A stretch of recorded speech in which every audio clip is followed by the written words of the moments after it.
विश्वकप सुरु भएको हिजो अस्ति जस्तो लाग्छ, तर आजबाट क्वार्टर फाइनलको खेलहरू सुरु हुँदैछ र आजको यस एपिसोडमा म क्वार्टर फाइनलको प्रिडिक्सन प्रिभ्यू सबै थोक गर्नेछु। प्रिभ्यू र प्रिडिक्सन स्टार्ट गर्नुभन्दा अगाडि फटाफट तपाईहरुले च्यानललाई सब्स्क्राइब गरिदिइहाल्नु होला। गरौँ पहिलो म्याच फ्रान्स भर्सेस मोरोक्कोको बारेमा। सन् 2022 मा फ्रान्सले मोरोक्कोलाई नै पराजित गरेर फाइनल प्रवेश गरेको थियो र अहिले 2026 मा पनि फ्रान्स भर्सेस मोरोक्कोको म्याच हुँदैछ। मोरोक्कोले फ्रान्स विरुद्ध रिभेन्ज लिनको लागि सबैभन्दा राम्रो अपर्च्युनिटी पाएको छ। फ्रान्स मजबुत देखिन्छ, प्लेयर्सहरू पनि अर्गनाइज छन्, राम्रा sets of player, defensive, midfield, forward सबै पक्षमा, एटलिस्ट डिफेन्समा पनि फ्रान्ससँग राम्रो डेप्थ छ। मोरोक्कोसँग टिम वर्क छ, सलिड डिफेन्स, हकिमी, माजुराई, राम्रो प्लेयर्सहरू छन् मोरोक्कोमा पनि। यो म्याचको कुरा गर्ने हो भने फ्रान्सले अभियसली बल पोजिसन राख्नेछ, मोरोक्कोले काउन्टर एट्याकमा गोल गर्ने प्रयास गर्नेछ। सोलिड डिफेन्स छ मोरोक्कोसँग, सो यही मोरोक्कोको डिफेन्सले अफेन्सिभ ट्रान्जिसनमा फ्रान्सलाई बिट गर्न सक्छ। तर मेरो प्रिडिक्सनको कुरा गर्ने हो भने फ्रान्सले 2-0 मोरोक्कोलाई हराउँदै सेमी फाइनलमा प्रवेश गर्नेछ। अर्को कुरा गरौँ Spain versus Belgium. Spain one of the favourite Euro Cup विजेता, राम्रो player, organise player, defence midfield top छ, फरवर्ड अलिकति कमजोर छ, तर पनि दे विल म्यानेज। स्पेनले राउन्ड अफ 16 मा पोर्चुगललाई पराजित गरेर क्वार्टर फाइनलमा प्रवेश गरेको थियो।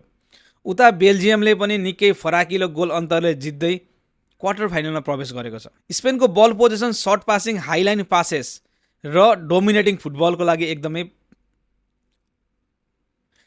स्पेन आफ्नो बल पोजिसन, सर्ट पासेस र डोमिनेटिङ फुटबलको लागि प्रख्यात छ।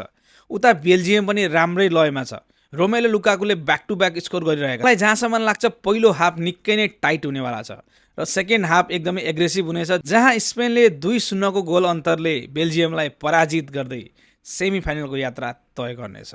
अब अर्को quarter final Norway versus England. इङ्ल्यान्डसँग इतिहास छ र नर्वेसँग अहिलेसम्म आएको आत्मविश्वास। इङ्ल्यान्ड हरेक प्रतियोगितामा ट्रफी उठाउने दावेदार मानिन्छ, डिपसम्म पनि जान्छ, तर अन्तिममा सेमी फाइनल या क्वार्टर फाइनलमा नकआउट भइरहेको हुन्छ। नर्वेको यात्रा निकै नै प्रशंसा योग्य छ। कार्लो एन्सेलोटीको नेतृत्वमा रहेको ब्राजिललाई पराजित गर्दै नर्वे क्वार्टर फाइनल्समा प्रवेश गरेको थियो र नर्वेको यो उच्च मनोबललाई रोक्नको लागि इङ्ल्यान्डलाई निकै गाह्रो हुनेवाला छ।